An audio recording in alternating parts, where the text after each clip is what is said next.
శ్రీ నిత్యానంద నారాయణ గురో శిష్యం శ్రీ పరమానంద శంకర నారాయణ సద్గురుం భజామ్యహం. మద్గురుదేవులు శ్రీ పరమానంద శంకరనారాయణ స్వాముల వారి పాదపద్మములకు మరియు శ్రీ సత్యానంద కరిబసవారాధ్య స్వాముల వారి పాదపద్మములకు నా హృదయపూర్వక నమస్కారాలు తెలియజేసుకుంటూ, ఈ సభకు కారణమైనటువంటి శ్రీమతి వీరమణి సమేత శ్రీ ఆకుల లింగమూర్తి స్వామి సమరసానంద స్వాముల వారి 11వ వార్షిక ఆరాధన ఇక్కడ జరుగుతూ ఉన్నది. ఆ ఆరాధన కూడా చాలా ఘనంగా జరుగుతున్నది, మామూలుగా అట్ట ఇటు జరగలే. చెప్పడంలో కూడా ఆయన ఎట్ట చెప్పి పిలిచాడంటే, ఈరోజు రాత్రి కూడా మీరు ఉండి పద్దనపోండి, అంతవరకు మీరు కదలొద్దు అని చెప్పేసి ఒక నియమ నిబంధన పెట్టి మరీ పిలిచారు. అందులో వారు ఈ సభకు సర్వాధ్యక్షులు వారి పాదపద్మములకు శ్రీ శాకంరెడ్డి నారాయణ రెడ్డి స్వాములు నిర్మలానంద, అలాగే సభాధ్యక్షులైనటువంటి అభయానంద కోదండరామయ్య స్వాముల వారిని గురించి నేను పెద్దగా చెప్పాల్సిన పని లేదు. వారు ఎందుకంటే నాకు అత్యంత ఆప్తులు. మరి వారి పాదపద్మములకు నా హృదయపూర్వక నమస్కారాలు తెలియజేసుకుంటున్నాను.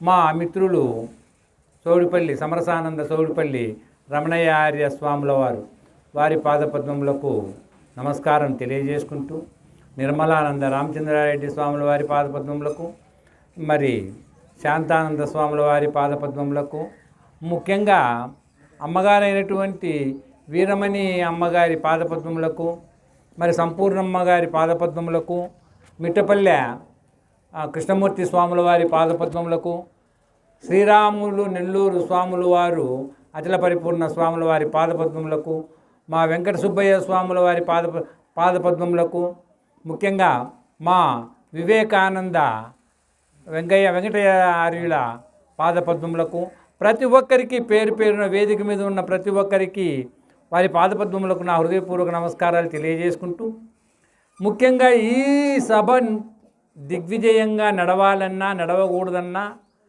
సభికులైనటువంటి పండితులైనటువంటి వారు ప్రతి ఒక్కరూ కూడా సభలో ఉన్నటువంటి ప్రతి మహనీయునికి వారి పాదపద్మములకు నా హృదయపూర్వక నమస్కారాలు తెలియజేసుకుంటున్నా. ఇకపోతే ఇంకా శాకంరెడ్డి నారాయణ రెడ్డి గారిని గురించి ఒక మాట చెప్పాలి. మాకు లేని బంధాన్ని గడిపించారు. ఏమిటా లేని బంధము అని అంటే, దీని ఒక కథ చెప్పి నేను ముందుకు పోతా.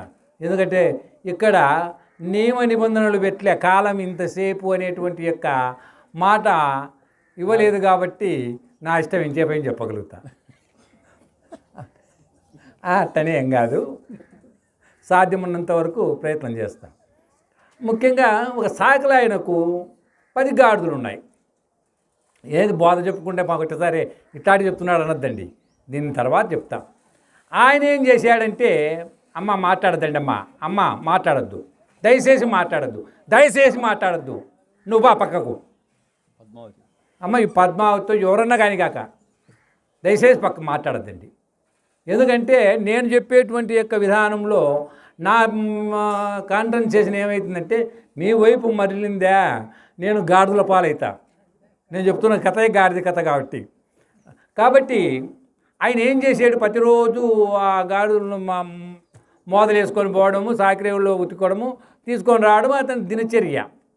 ఒకరోజు ఏమైందంటే, ఎలక కొరికింది ఒక బంధం, కాళ్ళకు తాడు, దాన్ని ఏమంటారు, ఆ బంధాన్ని పలుకు ఆ పలుపు అనేటువంటి దాన్ని. అది ఏమైంది, 9 దానిలకు కట్టారు, అవి ఎట్టిలో పడ్డాయి. 10వ దానికి కట్టబోతే నాకు కట్టలే, దాన్ని ఆడు దొబ్బి ఇడిచిపెడితే అక్కడ ఏం చేశాడంటే, ఆ గాడిద ఏమవుతుంది, ఈయనంటే ఎన్నికలు వస్తుంది, నాకు గడుదురా అని. లేదులే ఆయన, నీకేం తాడు అయిపోయింది, నువ్వు ఎక్కడ పోతావులే, మా 9తో పాటు నువ్వు ఉంటావని దాన్ని అట్టే పెడితే ఒప్పుకోలే. ఓహో అని చెప్పి ఒక క్రియ చేశాడు. దానికి ఏదో పలుకు తగిలిచ్చినట్టుగా అలా కాళ్ళకాడ దానికి అట్లా చేతులతో ఆ రకంగా అన్నప్పుడు, ఓహో నాకు బంధం తగులుకుంది కదా అని చెప్పేసి అది బాగా స్థిరంగా నిలబడిపోయింది. ఆ తర్వాత దొబ్బిన రాలే. సరే 9 దాళ్ళ మీద మోదలేశాడు. ఈ 10వ దాన్ని గడ్డకు తీసుకొచ్చి సుమారుగా ఒక 10 గజాల దూరం తీసుకొచ్చినా కూడా మళ్ళీ ఎనికిపోయి ఆని నిలబడుతుంది. ఎందుకు అంటే నాకేదో బంధం ఉంది కదా, అది ఉప్పలేదు కదా అని చెప్పేసి దాని భ్రమ. ఎందుకు ఇది చెప్తున్నాను అని అంటే మళ్ళీ ఆ తర్వాత ఏదో తన ప్రయత్నం చేసి, అంటే ఆ ట్రిక్ ప్రయోగం చేసి ఆ గాడిద యొక్క కాళ్ళు దాన్ని పట్టుకున్నప్పుడు నాకు బంధం తొలగించారు. ఈ లేని బంధం ఎందుకు తేల్చుకున్నాను అని అంటే నాకు నువ్వు అన్నయ్యలాగున్నావు, బాబాయ్లాగున్నావు అని చెప్పేసి నేను నిన్ను ఇంతకంటే ఇంకా నేనేం చేయలేను, అందరినీ నేను స్వామి ఏదో ఒకటి అంటాను, కానీ నిన్ను ఆ మాట అనలేకపోతున్నాను అని చెప్పి నాకు ఈ బంధాన్ని తగిలిచ్చారు మరి ఆప్తులు నారాయణ రెడ్డి స్వాముల వారు. ఆ విధానంలో మరి మేము ఆయన మాట కట్టుబడి మాకు ప్రాణం బాగలేకపోయినా ఏ పరిస్థితులలోనూ దీన్ని నిలుపుకోకూడదనే ఉద్దేశంతో రావడం జరుగుతూ వచ్చింది, ఆయన మాటను కాదనను. ఇకపోతే విచారణ అంటే ఏంటి? అసలు గురువు శిష్యులు ఏంటి ఈ గోల అని అంటే ఇది గోల కాదు, మహాయజ్ఞము. అందుకే చెప్తాడు 12 ఏళ్ళు నే చేసినట్టి అనేటువంటి ఒక పాట కూడా పాడతాడు. గురుపుత్ర జననము అనేటువంటిది ఎంత గొప్పగా ఉంటుంది అనేటువంటి యొక్క విషయము మీ అందరికీ తెలిసిందేదే. పేరు కొరకు గురుపుత్రులం అంటే కారణం ఏమండి అని చెప్పడం జరుగుతూ వచ్చింది, తత్వంలో కూడా బాగా చెప్పారు. కాకపోతే ఒక చిన్న విషయం ఏంటంటే గురువును ఎప్పటికే కానీ మరి నరుడని తెలిసిన, మామూలు మానవుడని తెలిసిన వానికి నరకము తప్పదు అనే విషయాన్ని చెబుతూ ఒక మాట అంటాడు.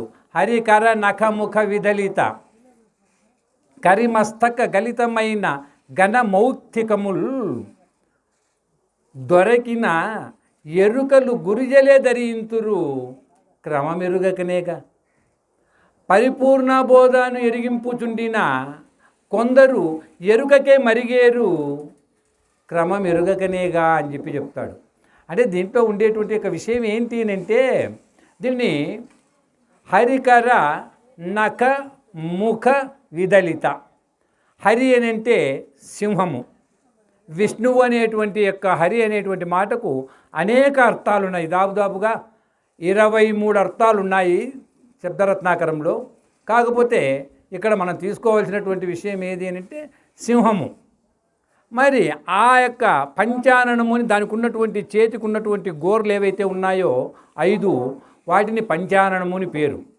మరి నక ముఖము అంటే సమూహం, ఆ గోర్ల యొక్క సముదాయం. మరి విదలిత అంటే దాన్ని చీల్చడం. ఏ దాన్ని చీల్చాడు? కరి మస్తక గలితమైన ఆ ఏనుగు యొక్క మస్తకమును చీల్చాడు. అక్కడ ఈ సింహము చీల్చినప్పుడు అందుండి ఇవి రాలాయి, ముత్యాలు ఘనమౌక్తికములు రాలినాయి. అవన్నీ కూడా అక్కడక్కడ పడ్డాయి. అయితే ఆ మలయాద్రి పరిసర ప్రాంతాల్లో ఉన్నటువంటి ఎరుకలు ఈ యొక్క అతి విలువైనటువంటి యొక్క ముత్యాలను వీళ్ళు చూసుకోరు. వీళ్ళకి కావాల్సింది రంగురంగులుగా ఉన్నటువంటి ఎరుపు నలుపు ఉన్నటువంటి ఏవైతే ఉన్నాయో ఆ గురిగింజల్నే ఇచ్చేస్తారు. దీనిల యొక్క క్రమము తెలియక, దీనిల విలువ తెలియక. అదేవిధంగానే పరిపూర్ణ బోధను గురువు చెబుతూ ఉన్నా కూడా ఆ పరిపూర్ణ బోధ పైన ఆసక్తి లేకుండా ఈ ఎరుకలోనే మ్రగ్గుతూ ఆ భ్రమలోనే మునిగి తేలుతూ ఉంటారు అనేటువంటిది ఒక అర్థం. ఇకపోతే రెండవ అర్థం ఏంటి అంటే అంతరార్థము. హరి అని అంటే గురు బ్రహ్మ గురు విష్ణు గురుదేవో మహేశ్వర గురు సాక్షాత్ పరబ్రహ్మ తస్మై శ్రీ గురువే నమః అన్నాడు. మరి గురువు ఎటువంటి వాడు అని అంటే శ్రీమన్నారాయణుడు అంతటి వాడు అని చెప్పి మనం శ్లోకం ప్రతిరోజు చెప్పుకుంటున్నాం. మరి ఈ గురుమూర్తి ఏం చేస్తున్నాడు? ఆ యొక్క ఏనుగు యొక్క తలను గురుమూర్తి కూడా తన కొనవేటి అంటే చేతి యొక్క గోరు ఆవల ఉన్నటువంటి యొక్క తత్వాన్ని నిరూపిస్తూ ఎవరికి అహంపూరితమైనటువంటి యొక్క కరి లాంటి, కరి అంటే ఏనుగు, ఏనుగంటే అహంకారమైనటువంటి వాడు, అహంకారం కలిగినటువంటి శిష్యుడు, అతనికి ఈ గురు సూచన ద్వారా మరి అతని అహంకారాన్ని నిర్వీర్యం చేస్తాడు. అయితే ఆ నిర్వీర్యం చేసేటువంటి దానికోసమై పరిపూర్ణ బోధను చెబుతూ ఉన్నప్పటికీ కూడా ఆ శిష్యుడు దానిపైన ఆసక్తి లేకుండా ఆ ఎరుకలు ఏ రకంగా అయితే గురిజలు ధరిస్తారో ఈ ఎరుకలోని వారు గురి అంటే ఆ ఎరుక యొక్క పని తన భ్రమలో నుంచి వచ్చినటువంటి ఆ గురి నుంచి జన్యమైనటువంటి యొక్క కోరిక, అంటే పుట్టినటువంటిది, అటువంటి కోరికను మరి ఈ శిష్యుడు వాటి వైపే పోతాడు, ఎరుక వైపే పోతాడు. కానీ పొరపాటున కూడా గురువాక్యాలను, పరిపూర్ణ బోధను గ్రహించడు అనేటువంటి యొక్క విషయాన్ని చెబుతాడు. అయితే ఇక్కడ మరి ముత్యాలు ఏనుగు తల నుంచి రాలుతాయా అని అంటే రాలుతాయి. ఎందుకు అని అంటే ఈ పరిపూర్ణ బోధన గ్రహించిన వాని యొక్క నోటి నుంచి వచ్చేటువంటి ఆ మాటలన్నీ కూడా ఈ ముత్యాల వంటి మాటలే కానీ వేరేమీ కాదు అనేటువంటి యొక్క విషయాన్ని ఆ పద్యంలో అంతరార్థముతో మరి సాధారణ అర్థంతో మనం చెప్పుకోవచ్చు. అలాగే కల మేలుకున్న పురుషుడు కలలోపలి బాములెరుక కలిగి ఉండగానే తిలకింప లేవు. గురుకృప తెలివందిన వానికింకా తిప్పాలున్నావే, తెలుపరా కొద్ది గొప్పాలున్నావే. తల్లి, తండ్రి, దొర, దాత, కులదైవము, ఆప్తులు, కళ, బాంధవులు, దేశికులని నమ్మితే తిప్పాలున్నావే, తెలుపరా కొద్ది గొప్పాలున్నావే అంటాడు. అంటే ఏమి అంటే పద్యాలు ఎక్కడ పడితే అక్కడ ఎట్ట పడితే అట్లా తీసుకుంటున్నానని కాదు. ఇక్కడ ఉన్నటువంటి యొక్క సమయాన్ని నేను కూడా సద్వినియోగం చేసుకోవాలి. కాబట్టి ఆ వక్తలు చాలామంది పెద్దలు మాట్లాడేటువంటి వారు ఉన్నారు. దానికోసం ఈ కలగన్నాడు, దాని నుంచి మేలుకున్నాడు. మరి అటువంటి ఆ పురుషుడు ఆ కళ లోపల వచ్చినటువంటి ఆ బాములు అంటే ఏ బాములు అంటే జన్మలు, ఆ జన్మలు అంటే కళలో ఉన్నటువంటి అవి వాస్తవంగా పుట్టినటువంటివే, గిట్టేటువంటివే. ఆ కళలో అసలు నువ్వున్నావా? మరి కళ ఏమో కన్నది నువ్వే కదా. మరి నీ శరీరం నువ్వు చూసుకున్నావా? అన్ని శరీరాలు నువ్వు చూస్తున్నావే కానీ నిన్ను నీవు చూసుకోలేకపోతున్నావు. కారణము కళలో నీ శరీరం సూక్ష్మ శరీరమై ఉంది. అది అక్కడ ఉన్నటువంటి యొక్క విషయము. మరి నీకు ఎప్పుడైతే మేలుకొని ఎరుకను కలిగి ఉండగానే తిలకింప విచారిస్తే, కళలో వచ్చిన వ్యవహారం అంతా కూడా ఏంటి అని నువ్వు విచారిస్తే లేవయ్యా, ఆ కళ లేదు, కళలో నువ్వు లేవు, కళలో వచ్చిన వ్యవహారాలు లేవు. అందుకే చెప్తాడు గురు కృపచేత మేలుకున్నవారు అంటాడు. ఈమె నిద్రపోవడము, లేయడము, ప్రతిరోజు ఈ నిత్య ప్రక్రియలు మనకు జరుగుతున్నాయి. ఇంతెందుకు ఈడ కూర్చున్నటువంటి మహా అంటే ఒక 150 మంది ఉంటాం, అంతకంటే ఎక్కువ ఏం లేం. కానీ ఊర్లో జనం ఎంతమంది ఉన్నప్పటికీ కూడా ఈడ మనం మాత్రమే ఎందుకు కూర్చున్నాము అని అంటే ఆ ఆసక్తి మనకుంది కనుక అదే విషయాన్నే మనకు చెబుతూ, మరి ఎట్టి పరిస్థితులలోనూ గురువు చేత మేలుకున్నవాడు తిరిగి పుట్టనే పుట్టడు. వానికి కొద్ది గొప్ప అనేటువంటి యొక్క తేడాలే ఉండవు అనేటువంటి విషయాన్ని చెబుతూ, అయ్యా తల్లి, తండ్రి, మరి రాజు, దొర అంటే ప్రభువు, దొర, రాజు, ప్రభువు, మరి వీళ్ళందరూ కూడా కలలోని వారే. నిజమైన బాంధవులు దేశికులని నమ్మితే తిప్పాలున్నావే, తెలుపరా కొద్ది గొప్పాలున్నావే అనేటువంటి యొక్క విషయాన్ని మనము అవగాహన చేసుకోవచ్చు. అట్లాగే నాకు నిన్న రాత్రి నుంచి కొంతమంది అడుగుతున్నారు, స్వామి నా వయసు ఇప్పుడు దాపుదాపుగా ఇంత వచ్చింది, నేను మనసు నిలబడడం లేదు, ఆపోతే మీరు ఏం చెప్పారో తర్వాత నాకు మళ్ళీ మతికుండడం లేదు, ఈ మనసు నిలబడాలంటే ఏం చేయాలా అని దానికని ఒక చిన్న కథ, కోతి కథ చెప్పి, ఈ కథలు ఎందుకు చెప్తున్నానంటే ఇంక ఎటు బోధ అనేటువంటి పెద్ద ఆసక్తి సభలలో బోధ దొరకడం మృగ్యం. దానికోసము పూర్వము కోతులు పట్టేటోళ్ళు ఉండేవారు. దానిని ఎట్లా పట్టేవాళ్ళంటే ఒక బెల్లాన్ని తీసుకుపోయి కూజ 18 కేజీలు 20 కేజీలు బరువు ఉంటుంది. కూజ, ఇనుప కూజాని చూసినారు కదా. ఆ కూజ కోతులు చూస్తూ ఉండంగానే ఆ బెల్లపుంటను అక్కడొకటి పారెక్కి ఆ కూజాలో మరి ఆ కంఠముకు సరిపోయేంత బెల్లపుంటను దాంట్లో వేసేస్తారు. అది వేసిన తర్వాత పక్కకి వెళ్ళిపోతారు. వల పెట్టుకొని ఒక చెట్టు కింద కూర్చోంటారు. ఈ కోతులు ఏం చేస్తాయంటే ఆ బెల్లాన్ని తిని ఓహో రుచిగా ఉంది అని చెప్పి ఆ కూజాలో చేయి పెట్టి పట్టుకుంటానే ఆ ముష్టి బిగుసుకోవడం వల్ల ఆ కూజాలో నుంచి చేయి బయటికి రాదు. దానివల్ల ఏమవుతుందంటే అయ్యో ఇదే అని చెప్పేసి మళ్ళీ ఇడిచిపెట్టి చేయి నాక్కుంటుంది. ఓ కరెక్టే, ఇది బెల్లమే కాబట్టి ఇది తినవలసిన పదార్థమే అని చెప్పి దాన్ని ఇంకా పోరాడుతుంది. చాలా ప్రయత్నాలు చేస్తుంది.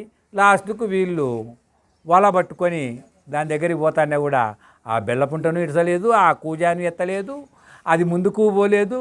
వీళ్ళు పోయి దాని మీద వలేసి పట్టుకొని మాలిమి చేసి ఆ పద్ధతిగా మరి ఆ కోతిని తమ అధీనంలో తీసుకుంటారు. ఇంతకు ఈ కథ నేనెందుకు చెప్పానంటే ప్రతి ఒక్కరూ అంటున్నారు అయ్యో సప్త సముద్రాలైనా దాటచ్చు, ఈ సంసారాన్ని దాటలేము అని. మరి కోతి బెల్లాన్ని పట్టుకుందే, బెల్లం కోతిని పట్టుకుందే?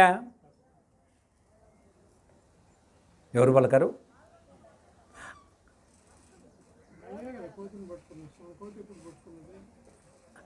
కదా, కోతి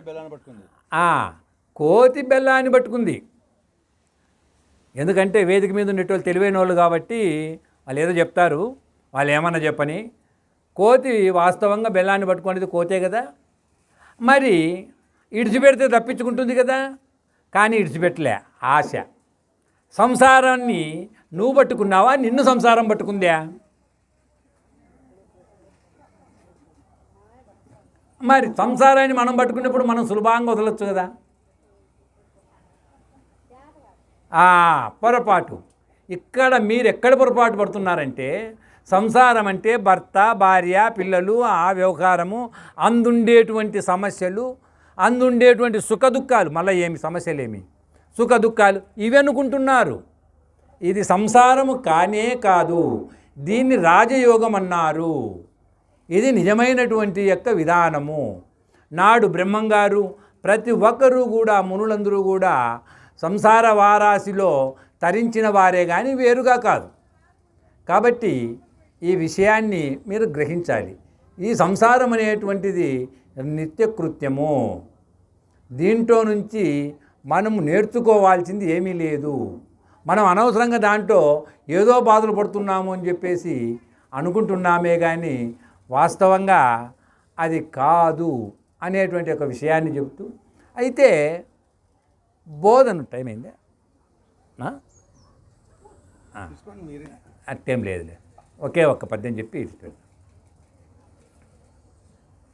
ఈ బోధను గురువులు సరళంగా చెప్పుకుంటూ వచ్చారమ్మా. ఏమిటది అని అంటే ఆయనే చెప్పాడు. సభా విజ్ఞాపన గురు శిష్య అన్యోన్య దర్శనంలో 2వ పద్యం చెప్తాడు. అది నేను ఎక్కడ పోయినా చెప్తూ ఉంటాను. ఆ పద్యాన్ని ఖచ్చితంగా చెప్తాను. శరణాగతుడకు శిష్యుని కరుణామృత దృష్టి చేత మోదము గని ముప్పిరుగొన మృదువాక్యములను పరమదయాలుండు గురుడు భక్తా వినుమనెను సంశయమింక బాధింపదనెను పరిపూర్ణమనేదొకటి లేనెరుక అనేదొకటి పరిపూర్ణమెరుకలనెరిగి ఎరుకను మాను భక్తా వినుమనెను సంశయమింక బాధింపదనెను. ఈ పద్యాన్ని ఎందుకు చెప్పాల్సి వస్తుంది అంటే ఎంతో తాపత్రయపడి అదే నేను జననమరణ ప్రవాహం అనేటువంటి సుడిగుండంలో చిక్కుకున్నానే, గడ్డనబడేది ఎట్లా అని చెప్పేసి గురువు దగ్గర పోయి చేరినప్పుడు ఆయన కరుణ అనేటువంటి అమృత దృష్టితో చూసి, నాయనా నేను నిన్ను రక్షిస్తాను, నేను నీకు ఈ బోధ చెప్తాను, 3 విషయాలపైన నిన్ను ఈ బోధ తీసుకపోతా, మృదువాక్యాలను మరి చెప్పి ఏవేవేవి అంటే పరిపూర్ణం అనేది ఒకటి, అదే కదా దేవుడంటే పడరాని తిప్పలు పడుతున్నటువంటిది. అలాగే లేనెరుక, నువ్వు లేనెరుకవే, కాకపోతే ఎరుకనే అనుకుంటున్నావు, కానీ వాస్తవంగా నీ యొక్క గురు విచారణలో ఇది లేనెరుక అని నీకు నిర్ణయం తెలియబడుతుంది. ఈ రెండు తెలుసుకున్నావు కదా, ఎరుకని విడిచిపెట్టడం అది నీ పని అనేటువంటి ఒక విషయాన్ని చెప్తూ, ఎందుకంటే సమయం ఇంతకుముందే నాకు దాటిపోయింది, ఇంకా పెద్దలు ఉన్నారు. మరొక మారి మీ అందరి పాదపద్మములకు నమస్కారాలు తెలియజేసుకుంటూ నేను ముగిస్తున్నాను. జై గురుదేవ. అందరికీ జై గురు. మరిన్ని ఆధ్యాత్మిక రహస్యాల కోసం అచల బోధ, ఆత్మబోధ, భగవద్గీత, అలాగే పండుగల్లో దాగిన అర్థాలు, అంతరార్థాల కోసం మరియు యోగము, ధ్యానము మొదలైన అనేక ఆధ్యాత్మిక తెలుగు ప్రవచనాల కోసం క్రింద ఉన్నటువంటి రెడ్ కలర్ సబ్స్క్రైబ్ బటన్ను క్లిక్ చేయండి. అలాగే ప్రక్కనే ఉన్నటువంటి గంట సింబల్ను నొక్కండి. అలాగే ఈ వీడియో మీకు నచ్చినట్లయితే లైక్ చేయండి మరియు షేర్ చేయండి. జై గురు.